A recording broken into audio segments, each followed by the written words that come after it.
বাড়িতে ছোট বাচ্চা থাকলে তো কিভাবে ছোট ছোট সংসারের কাজে স্বাবলম্বী করবে তার একটা ছোট্ট নিনজা টেকনিক আজকে বলবো, সবার সঙ্গে শেয়ার করব। তো আমি আমার ছেলেকে এভাবে ছোট্ট ছোট্ট কাজে সংসারের আমি করিয়ে থাকি, বা এইভাবে আমার ছেলেকে দিয়ে সব কিছু শিখিয়ে নিচ্ছি। তো পরবর্তীতে ওর যাতে কোনো প্রবলেম না হয় এই ছোট ছোট কাজগুলোতে, তো সেই কারণে কিন্তু আমার ছেলেকে আমি ছোটোবেলা থেকে এরকম আরও বিভিন্ন ধরনের কাজ শিখিয়ে রাখছি। নমস্কার বন্ধুরা, কেমন আছো সবাই? ববিতা ব্লগ চ্যানেলের নতুন একটা ভিডিওতে সবাইকে অনেক অনেক স্বাগত জানাচ্ছি। আর আমার অনেক সোনা দেখো, এই যে ওর মাছগুলোকে জল পাল্টাচ্ছে, পরিষ্কার করছে। তো এগুলো তো আগে আমি করতাম, আর যখন ওই কাচের অ্যাকোয়ারিয়ামটা ছিল তখন, আর ওটা ভেঙে যাওয়ার পর থেকে যখন এগুলোতে রাখে তখন অনেক সময় করে, সপ্তাহে 2 দিন 3 দিন করে করে। আর এদিকে আমি করছি হচ্ছে রান্না। তো অনেক সময় আজকে সকাল সকালই উঠে গেছে ঘুম থেকে, আর তোমাদের দাদা ভাই যাবে হচ্ছে ডিউটিতেও, তো সেই কারণেই আমি তাড়াহুড়া করছি এদিকে রান্নার জন্য। আজকে রান্না করছি মোচার তরকারি। তো এই মোচাটা হচ্ছে আমাদের গাছের, আর মোচাটা কিন্তু রান্না হয়ে গেছে, তোমাদের সঙ্গে প্রথম থেকে শেয়ার করতে পারিনি, কেননা একটু তাড়াহুড়ো ছিল, মোচাটা সেদ্ধ করা একটা ঝামেলা না। তো সেই কারণে মোচাটা একদিকে সেদ্ধ বসিয়ে রেখে আমি আবার আর একটা সবজি কাটাকাটি করছিলাম, সেই কারণে দেখাতে পারিনি। আর এই দেখো বন্ধুরা, আমার মোচার তরকারি রেডি। তো ঘি দিলে ফ্লেভারটা খুব সুন্দর হয়। আজ যেহেতু সোমবার, সেহেতু আমাদের হচ্ছে সব কিছু আজকে নিরামিষ হবে। তো মোচার ঘন্টটা হয়ে গেছে, আর এদিকে আমি বসিয়ে দিয়েছি ভেন্ডির তরকারি। তো ভেন্ডির তরকারি আর মোচার তরকারিটা দিয়েই কিন্তু তোমাদের দাদাভাইকে আর আমার দেওর মানে ভাইকে টিফিন দিয়ে দেব। আর দুপুরে যা রান্না করা সেটা পরে আমি দুপুরবেলা রান্না করব। আর আজকে এত তাড়াহুড়ো ছিল যে সকালে স্নানও করিনি, শুধু গা কাপড়টা ধুয়ে নিয়েছি। আর ভেন্ডির তরকারিটা করলে কি বলো তো, গরমের দিনে একটু ভেন্ডির তরকারিটা খাওয়া ভালো।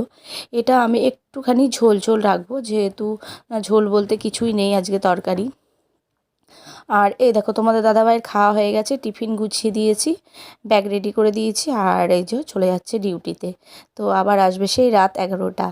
তো বন্ধুরা, তোমাদের দাদাভাই বেরিয়ে যাওয়ার পরে আজকে চা খেয়েছিলাম, সঙ্গে বিস্কিট খেয়েছি মাত্র একটা। আর কেমন জানি খিদে খিদে পেয়ে গেছে, তো সেই কারণে ভাবলাম কি যে একটুখানি ছাতু খেয়ে নিই, আর ছাতুর সঙ্গে একটুখানি আবার মুড়িও নিয়ে নিয়েছি দেখো। তো তোমরা কে কে আছো আমার মতো যারা ছাতু দিয়ে মুড়ি দিয়ে খেতে ভালোবাসো, তারা অবশ্যই কমেন্ট করো। হ্যাঁ, আমি কিন্তু খুব ভালোবাসি। আর এই যে দুপুরবেলার জন্য একটুখানি আম কেটে নিচ্ছি। তো এটা দিয়ে আমের টক করব, আর কি করব দেখি, পরে দেখা যাক। তো বন্ধুরা দেখো, স্নান করে নিয়েছি এই যে, আর স্নান করে চলে এসেছি আমি ওপরের ঘরে। আর পুজো দেবো, মানে গোপালকে এখন দুপুরের সেবাটা দিতে হবে। মা তো সকালে দিয়ে দিয়েছে, কেননা কালকে ছিল একাদশী, আর আজকে সকালবেলা পারণে মা চিড়ে দিয়ে ফল দিয়ে মিষ্টি দিয়ে দিয়েছে। আর দেখি এখন কি দেওয়া যায়। তো এখন ফল আর দেবো না, ওই বাতাসা কিংবা মিষ্টি কিছুই দেবো, এগুলো দিয়ে দুপুরে সেবাটা দিয়ে দেবো গোপালকে।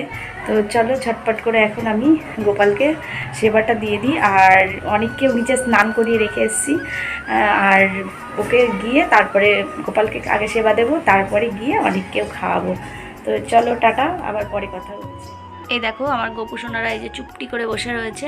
আর তো বললামই মা সকালবেলা দিয়েছে, আর গোপুসোনাদের সকালবেলা একবারে মা স্নান করিয়ে দেয়, সকালবেলা স্নান করে দিয়েছে, সবাইকে ফুল দিয়ে খুব সুন্দর করে সাজিয়েও দিয়েছে।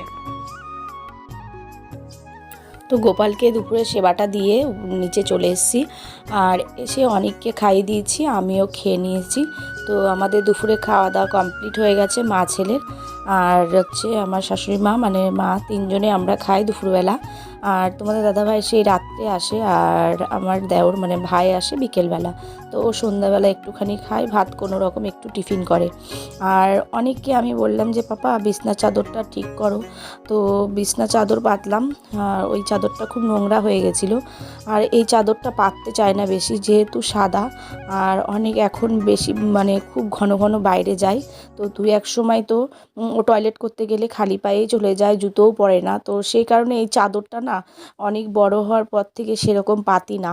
তো খুব পাতলা, এখন এই প্রেগনেন্সির সময়ে আমার এটা কাচতে সুবিধা হয়, সেই কারণে ভাবলাম যে না একটু বের করে এটাই পাতি। তো এখন যত হালকা পাতলা পাতা যায়, মানে যেটা আমার কাচা মানে কাচার পক্ষে সম্ভব হবে আমার, তো সেরকমই জিনিস ব্যবহার করছি। আর এটা হচ্ছে অনেকে বলতে পারো যে এইটুকু বাচ্চাকে দিয়ে বিছানা ঠিক করাচ্ছ, বিছানা পাতাচ্ছ। না, কেননা বাচ্চাদের ছোটোবেলার থেকে তোমরা যা শেখাবে বাচ্চারা কিন্তু তাই শিখবে। তো পরবর্তীতে কোনো অসুবিধা হবে না।